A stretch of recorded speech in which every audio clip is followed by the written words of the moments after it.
Now you can tell by the time that the K4 came out, this model, that it had a very special role to fulfill. It no longer carried any extra guns on it. There were no air-to-air rockets. It was simply 30 millimeter, 2 MGs, drop tank, and gas. Most simplistic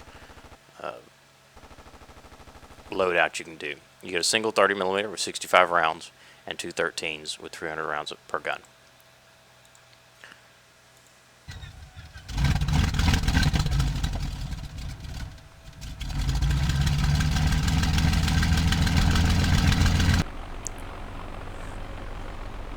Now you'll notice no knobbies.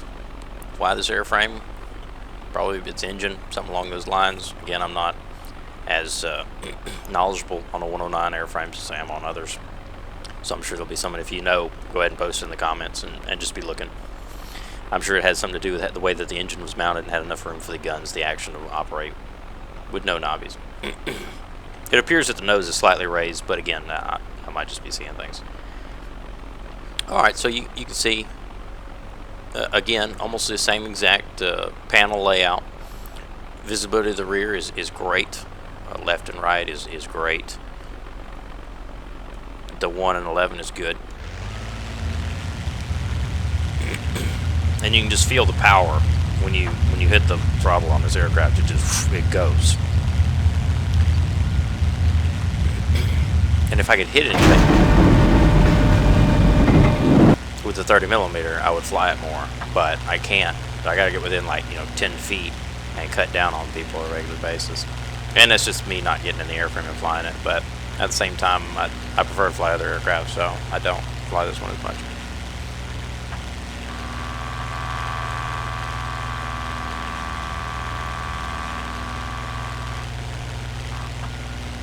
Now the K4, I know that has an excellent power to weight ratio. So out of all the 109s, it has the best E-retention. This is the basics I know from having flown them and talked to a few guys. So its zoom rate is ridiculous with the amount of power that it has. You can take it through a small dive and then just pick it up and just zoom and zoom and zoom and zoom and zoom with it webbed and your motor full up, making it a challenge for P-38 drivers and Corsairs and other aircraft like that.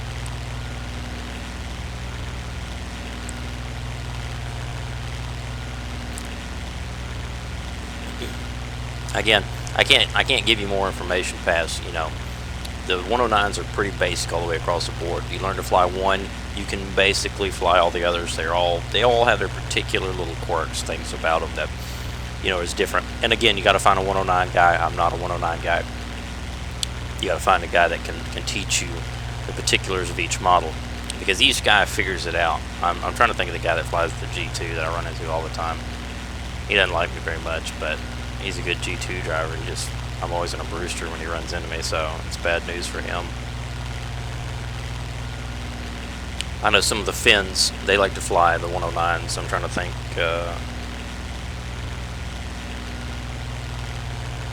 I'm trying to think of his name. I cannot right now. I never can while I'm flying. Alright, so you can tell we're already almost to 10,000 feet. It's pretty quick. I mean, have hellacious climb rate. We'll get up to about 12. We'll take it through a dive. It should be about 475 again.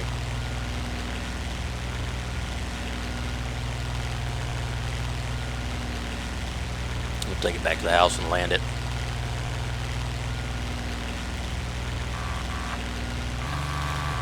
Oh, I wasn't even webbed. Starting a dive. 325, 350, 375, 400, 425, 450, 475, yep, 75.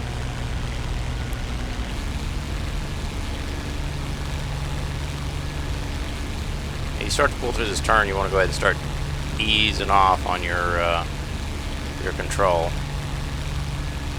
We're going to X an angle, we're going to try the Shift X thing. We'll just hold this angle right here and just see how far it'll go.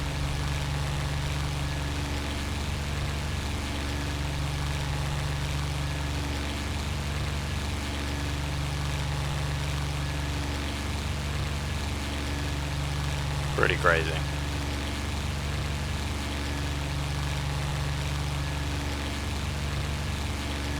have not stalled yet. Dropping down to 450, 150.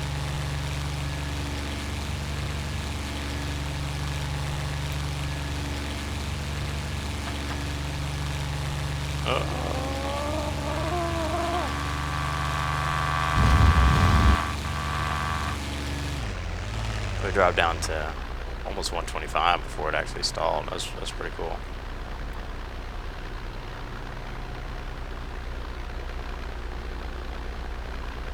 You can tell with full throttle off, we're getting to 350. Something that's cool to do is you roll to one direction, I'm throwing a lot of left rudder, roll opposite that, and you can kind of do a corkscrew inward. And this will keep your airspeed relatively low, but you can still maneuver. See, like he's underneath you and he cuts back to the left, you're under him.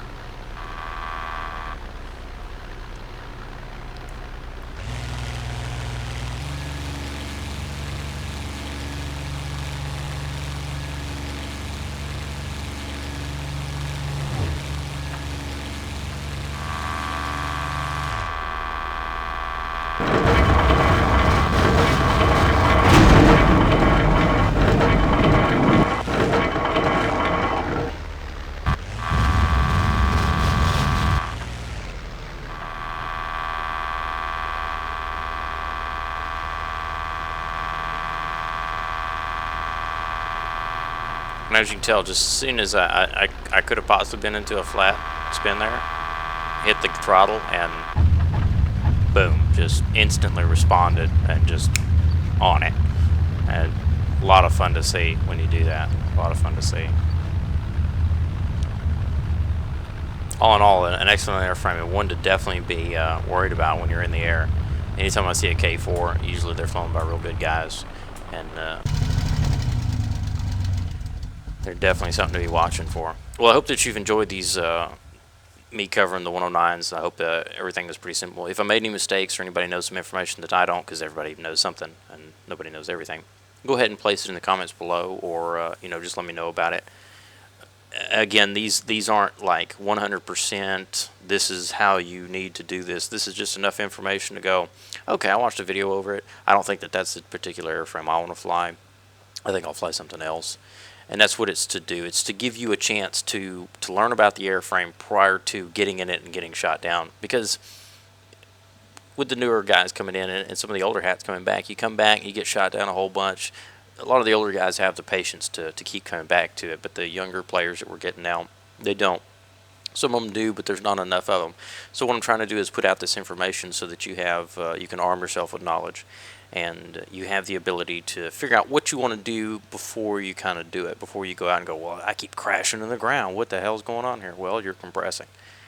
Wow, I didn't know about compression. Then you can go look up, the compressibility and learn about that kind of jazz. But I hope this has helped you. And again, I hope to see you in the skies soon. And good luck in all of your future dogfights.